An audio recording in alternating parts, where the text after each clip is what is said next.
What's up? Welcome to the Lifeonaire Show. I'm your host, Jason Wojo. I am joined by my Polish co-host, Polish Peter. And on the Lifeonaire Show, we help people make more, work less, and live better lives. I mean, dude, that's what it's all about. So here we are, episode number 2 of 2 on our recent Lifeonaire Summit, man. We're covering the best highlight points, epiphanies, breakthroughs, and aha moments from the presentations that we just had in Atlanta. Last week, we covered you in Unconditional Love. We covered Steve Cook in defining real success. And then we discussed Bill Murillo in short-term rentals and how to know if this is maybe a good business for you. And then last week we covered Jackie Conkles on faith over fear and how to achieve faith in uncertain times. And so we're starting off today with Ken Holmes. But before we do that, man, it's been a while. Like, how you been? I'm doing great, man. I mean, it's been a long time no talk, right? But so if you haven't listened to that episode, I would encourage you guys to, after you listen to this particular episode, go back and listen to the other one, because there were some really good nuggets from that retreat. From that summit. Yep. So there are so many of these words, man. I gotta pay attention to. I know, dude, it's confusing. It's confusing. And especially Polish and right. Two Polacks running a podcast is never a good thing. That's right. That's a disaster waiting to happen. But we're making it happen. All right, bring it on.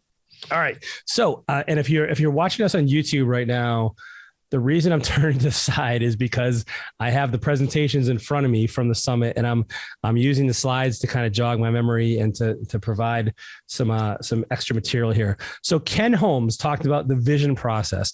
Now, the vision process, I'll tell you, man, Ken is one of the most outspoken advocates of having a vision. Mm-hmm. And he's a coach for us, but he also has his own vision, right? Like, we'd be hypocrites not to have that vision. And so he tells the story of how basically time and time again, not only for himself, but as a coach as well with his students, he has seen this vision thing work. It just works. He can't describe all of the, whys it works, but he just knows this is a process. It is a recipe. If you follow the recipe, you will get the cake. And the thing that I really took most from his presentation is that essentially, it's not, you don't have to map out every single micro step if you don't know it. But the first and most important thing in all of this is really to put down what your ideal life is, which is your vision. And then you just constantly refer to it. You believe in it. You're grateful, even though it hasn't even happened, you're grateful in advance. And then things start to align themselves in your life towards that vision. And it's an incredible thing that kind of starts to occur, regardless of where you are, to move you in that direction. Right. And I love that in that presentation, because, the vision is the what. And you really emphasize knowing what you want and why you want it, why that's so important. And then that serendipity thing outside of that vision, outside of us, really is the how. And I think so many people get hung up on the how, that it's about the how do I get that? Yeah. Well, forget the how, which, by the way, side note, in Poland, how is like, well, how dog barks. how. That's how you imitate a dog? Yeah, how. So, squirrel, all right, go back to this. We got hung up on the how. And he used some really good examples of the serendipity, that once you get clear on what that picture looks like, what that vision is, and why you want it, all of a sudden, life starts to, I think you used the word conspire, in your favor to help you get that vision. And for a lot of people, it's hard to comprehend, but once you experience it once or twice, like he has, all of a sudden it's like, well, let me just put what I want on my vision, why I want it, and just see how it works out, how it happens, right? Then you start taking action. You got to take action, obviously. Yeah. Because if you don't, it's not just like, Well, he says you make the best plan you can, not knowing all the hows, and you got to start. Exactly. He's like, we got to do our part. Like, the universe, God, whatever is going to take care of their part, but we got to do our part, because nothing's just going to magically fall into our lap. Exactly right. Yeah. So you got to take some actions. But the thing is, you just take an action, and maybe all of a sudden somebody calls you out of nowhere, like you used an example. So you got to take an action on that, right? Yes. You got to answer the call. You got to, follow up on that, right? Because otherwise you break that chain of the house to help you get to that vision.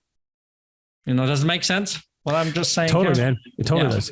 And, I also love that he talked about being grateful in advance, because there's a very strong belief tie to gratefulness. Like, so if you really believe this is going to happen, and I don't think this is I don't think this is self-delusion. Like I believe this is something very different. We're not trying to say this is something that is just like, a magical fairy is going to come and like, help you win the lottery or something.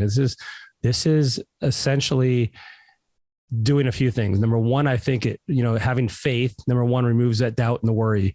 That, like, even going back to your presentation, doubt and worry and fear is related to how you feel about yourself. And so, having faith removes those feelings of that may sabotage you. You have a gratefulness. And by the way, when you're grateful in your life, that has a transformative effect in how you look at things and how you feel and how you act. And it opens you up for more things.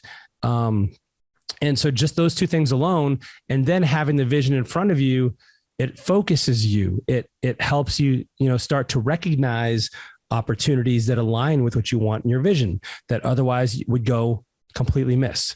Like when you're not paying attention to something, you miss it. Right. And so when you see those opportunities that align with what you want in your vision, like you're much more acutely aware to grabbing those things. And so he also did a really good job here of talking about some common issues that people have in writing their vision. He says, not getting to the real why. Like people are kind of stopping a few levels short, a few layers short of what their real why is. Sometimes they don't write down something if they can't see the exact A to Z plan on how to get there. Right. That was another one he mentioned. And then lastly, he said, sometimes it looks like a to-do list, which that's not a vision either. And so it's a to-do list. Right. Yep. Right. So in short, before we move on to the next speaker, in his own words, this beep works. Right. Yeah. I was surprised. Yeah, he did use that word. So all right. So that's Ken. Trust in the vision process. Listen, we teach you how to create a vision at the Get a Life Getaway. If you have not been, you have no idea what you're missing. This is something that has transformed over 10,000 lives. We are actually going to be in, this year we still got Milwaukee, Wisconsin. We got Troy, Michigan, and then Tampa, Florida. Go to lifeonaire.com to learn more. Let us walk you through this process because it works. All right. So enough for the commercial. Let's move on. Next was Karen Bisaglia, and Peter, you have some insight on this one. Yeah, I have some experience with what she was talking about in that particular talk, and the main point behind this conversation was to help you live the vision that you really want. So if you think about it, the way you are today, the person that you are today is not going to get the vision that you want to get in the future. You're going to have to become a different person in some different version of you, grow into a different version of you to get to that vision, right? Whatever it might be. So the point of their talk was, who do I need to become to get to that vision? So one of the big takeaways that I've gotten from that presentation, hopefully other people, is like, you start asking yourself, like, what's missing that it would really help me get to where I want. Not like it's something that's wrong with that, but what do I need to put in as a way of being, how I need to be as a person to be able to reach that goal. So for instance, if you have something on the vision that seems almost like impossible, right? It's something really out there. Maybe it's in a conversation with having a great relationship with your spouse. And right now your relationship is in a crapper. So you start asking, okay, well, what's missing as a way of being that if I put into that relationship would make a real difference? So maybe it's being curiously listening to that person, because I'm not listening to that person at all. All I'm doing is right now over here is I'm complaining constantly about that spouse. But if I started being curiously listening to that person, maybe I would get better relationship with that person. Maybe I would hear what they're trying to say. Maybe I would actually hear their point because there might be something right about what they're saying. So you start putting that kind of a way of being, quote unquote, to help you achieve the things that you want to get in your life. Does that make sense? Yeah. Yeah. Well, and also what struck me, and this is something that's kind of been touched on a couple of times in different aspects of the podcast and things like that, is like our external world changes as a result of our internal transformations. Like, and so as you change yourself on the inside, those will result in changes in the outside of your world, like your relationships, your health, all of it starts with you.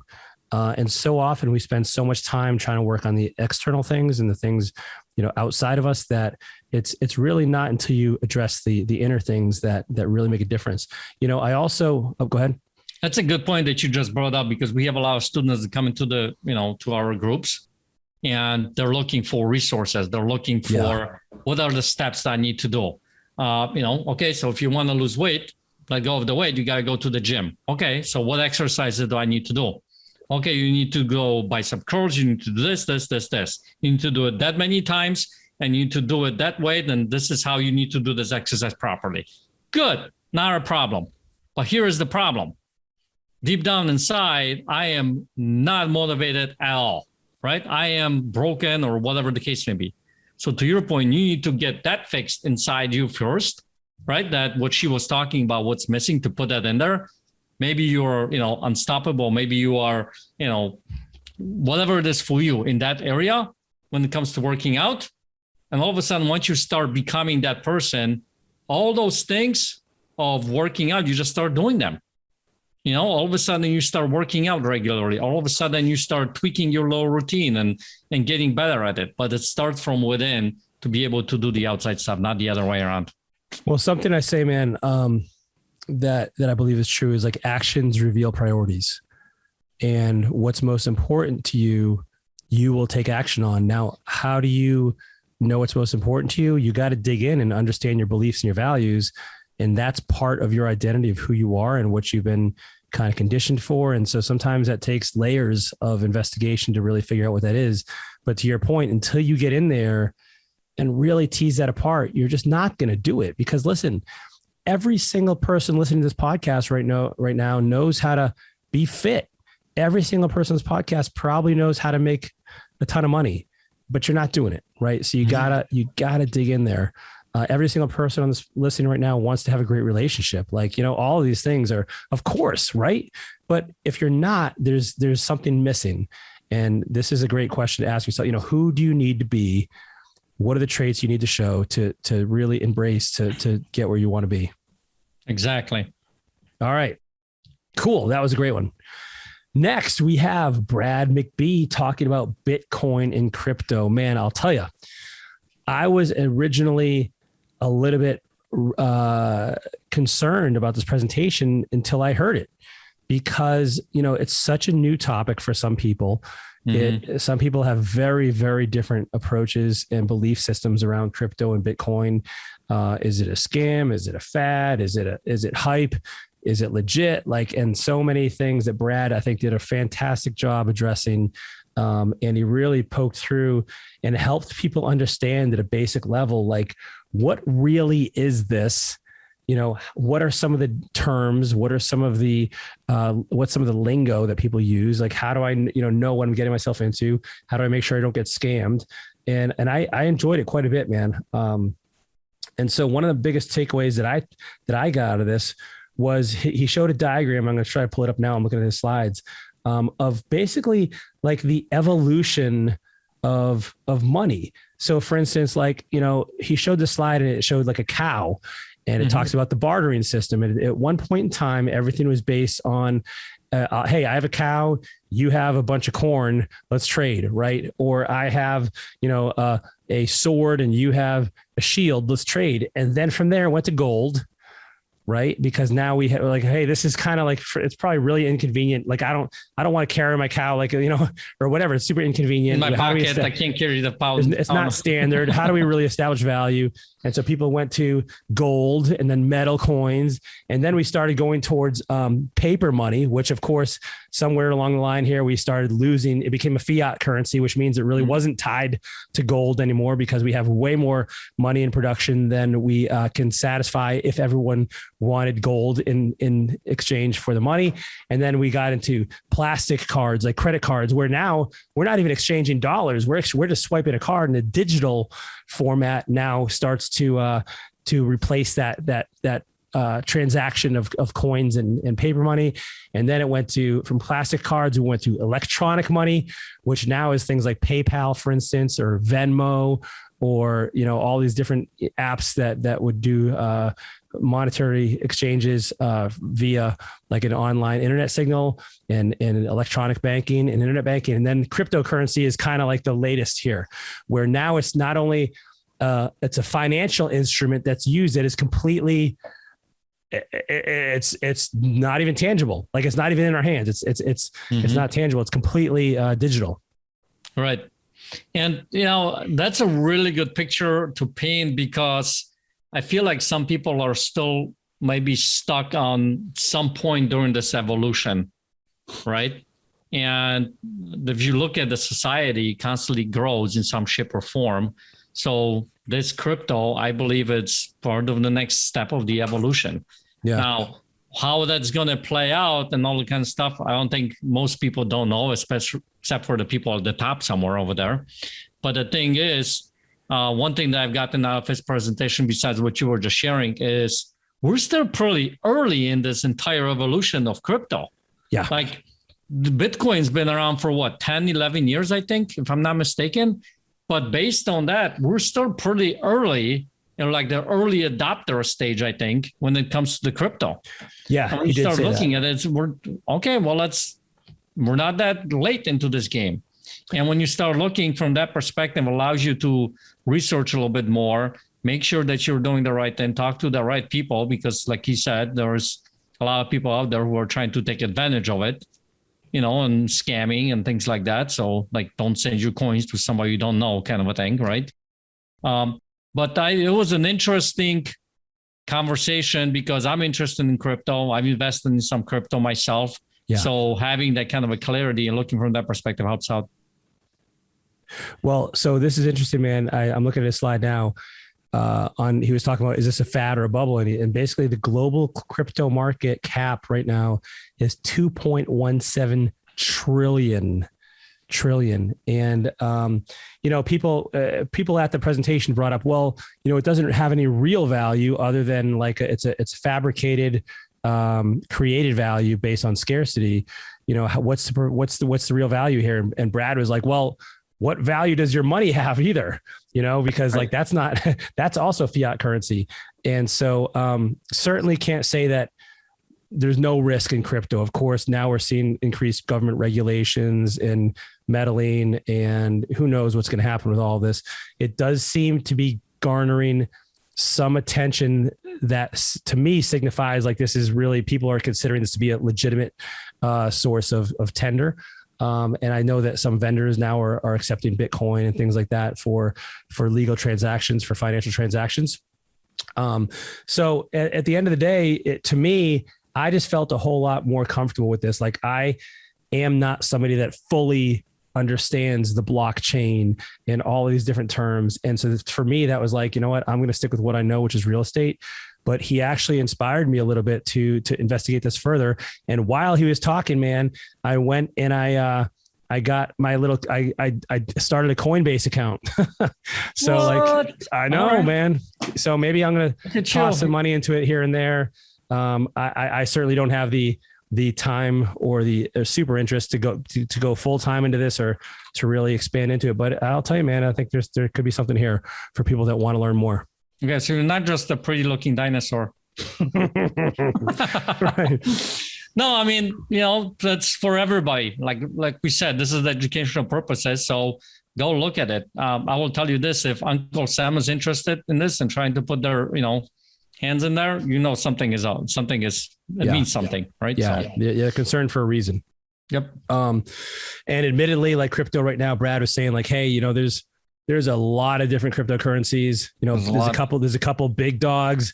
Of course, Bitcoin is the biggest, and you got to be okay with the volatility, especially as you go down the chain for that specific cryptocurrency, because there's a lot of fluctuation, and you just got to be comfortable with that. All right, man. So last presentation of the summit was Joe Turney talking about price and promise. Man, what does that mean? Well, so, if you think about it, there's a promise that you are creating for your life, right? You have different goals and you're putting on a vision and all that kind of stuff. So in order to get onto that promise, there is a price that's attached to it. So one thing that he asked, like, what's the price? The one thing that I've gotten out of the presentation, a lot of times we don't ask what the price is, because we have to pay the price for every single thing that we do in life. Yeah. Good, bad, and ugly kind of thing. So, dude, and I love that. Well, I loved his, man. So Joe is a guy that's become he's a 3-time millionaire. Not that he's like a multimillionaire, but he's been a millionaire 3 times and lost it 2 of those. And he talks about price versus promise. I'm looking at slides right now, man. And he says the first one is the promise that most of us are given, which is a job, right? And so the price of a job is 40 plus years of your life, right? And the promise is predictability, stability, and retirement. Now, he also talked. Go ahead. I want to clarify something. Why is it 4 years? Because 40, the job, when you get out of college, right? You get yourself a job until you retire. 4 years, you retire. Yep. Now, he also talks about, like, is the promise true? That's a huge question, man, because think about it. Are jobs really predictable and stable? We all know the answer is no. Right. Is retirement stable? No. And so he used this example to say, hey, you got to look at 2 things. One, is the price worth it? And number 2, is the promise real? Then he talked about his business. He had a couple different businesses. And he said, his belief was the price was going to be 3 to 5 years of really hard work, and the payoff would be residual income, freedom, and prosperity. And so that didn't always work for him either. And so this is where he had to really recognize and look at whether or not are you really moving in the direction of the promise? And is it making sense, or do you have to readjust? He says, he talks about false promises, like what is really likely to happen, and what are other people really doing, not just on the surface, but is this something that you can make happen for your own life? Because, dude, we're in an industry where there's a lot of false promises out there, and a lot of minimized prices too. Right. I mean, think about it in the real estate industry, right? Make $1 million in the next 20 days in your pajamas kind of a thing, right? Yeah. I mean, there used to be that a lot more than it is now, but those promises and price, and is it actually true? You got to get really clear on what you are going after, because after he failed, was it 3 times, and the 4th time, he's created a different way of go about doing this. Yeah. Right. So the promise and that price doesn't affect them in a negative way like it did before. Yeah, dude. And so that was huge for me. Like I have to cover a few different takeaways in Joe's, because I really, really enjoyed it. And by the way, he brought up on stage literally about a dozen journals. He's like, I've been journaling for the last since 1998. So he's been journaling for all of these years. And he's been looking back and deciding, like, hey, I'm going to write down what I want and I'm going to pursue it. So he had, Peter, he told you this too. He had lunch with Jim Rohn, or dinner with Jim Rohn. And he's like, I didn't know what to ask him because I've already read all his materials. I knew how he was going to answer it. And so he's been walking this path for a while, and it's been cool to see that happen for him. So last thing I want to talk about here, this is really, really cool. He says, and he quotes Andy Andrews here from The Traveler's Gift. It's a book. He says, most people fail at what they attempt because of an undecided heart. Should I not go forward, go back? Success requires the emotional balance of a committed heart. When confronted with a challenge, the committed heart will search for a solution. The undecided heart searches for an escape. A committed heart does not wait for conditions to be exactly right. Why? Because conditions are never exactly right. Indecision limits the Almighty and his ability to perform miracles in your life. He has put the vision in you. Proceed. To wait, to wonder, to doubt, to be indecisive is to disobey God. Man, that is huge. Like, right? Undecided, on the fence versus committed. Yeah. And the one passage out of that thing that you just talked about, committed heart looks for solutions. Undecided heart looks for escape. Yeah. And that right there explains a lot of things when it comes to visions and when it comes to how we achieve things or we don't achieve things. Because if I'm not committed, you are kind of looking for escapes, right? Yeah. How do I make sure that I avoid this or avoid that? How do I not, make that happen? Well, man, and this reminds me of a conversation you and I once had at the Get a Life Getaway.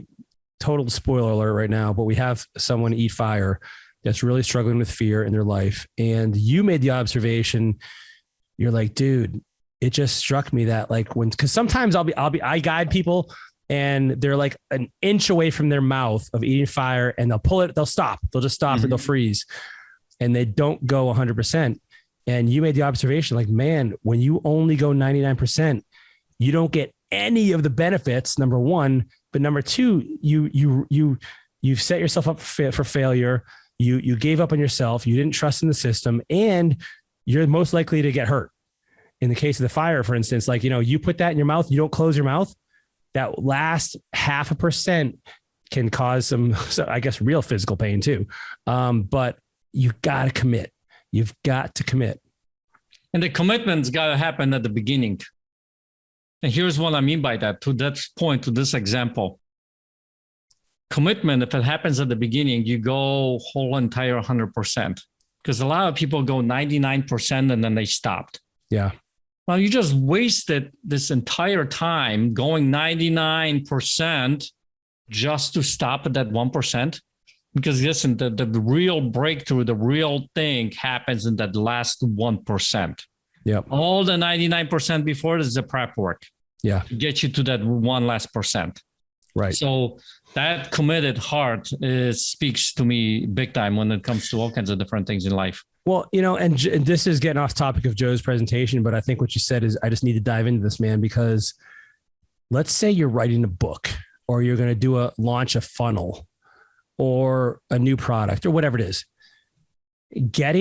I think the closer you get for some people, the scarier it gets because, when you've written 20 pages of a book, that's easy.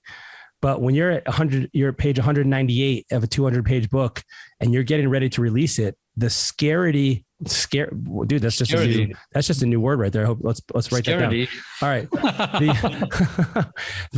The fear of launching is right in front of your face. What happens if nobody buys it? What happens if it sucks? What happens if there's grammar mistakes in here that I missed? Negative comments. Yeah. Right. What are people going to say? And so it becomes more and more scary the closer you get. And so that's why you have to be committed and you have to do that. Right. And that one last percent. Remember, I talk about it and all my students know this, Tony Robbins quote, where focus goes, energy flows. That 1%, I think it matters the most throughout this entire journey. Yeah. Because in that 1%, you got to focus on the right thing. Because otherwise, if you're focusing on what you just said, what if this, what if this, what if that can knock you out. However, if you focus on that that's what I'm going after, publishing the book, that's the thing, that commitment I made, then you helps you get through that and get you to the other side. Yeah, it's awesome. Hey, man. Well, this has been really cool. We covered 8 presentations from the Lifeonaire Summit, each of which, like we talked about, maybe needs to be its own episode at some point in the future. But for now, this will have to suffice. We hope you, the listener, has enjoyed it as well. And really do something with this, right? Each one of these has a tangible nugget that you can do something with. The whole purpose of the Lifeonaire show isn't to have you waste 30 or 45 minutes listening to us on your commute in or out, or while you're mowing the lawn, or or trying to fall asleep or something. We want you to do something with this. Like there's real value here. And I find that that's the difference between people that are successful and aren't. Like the people that are successful will capture, even if you just capture one idea from this entire episode, it's a game changer. It's just such a, I know it sounds like an oversimplification, but I'll tell you, just pick one thing and do it, and your life will be different. And imagine if you picked one thing from each Lifeonaire Show episode and did something with it, your life would look completely different. And I want that for you. I want to see you living the life that you've imagined for yourself. So hope you enjoyed the episode. We will catch you next week. If you're not in the Lifeonaire app, you know already to go on over to lifeonaire.com and download it. It's free. You can get it for your Android or iPhone device, or you can get it, just do the desktop version on your computer, or I guess a tablet. And we'd love to have you as part of that conversation.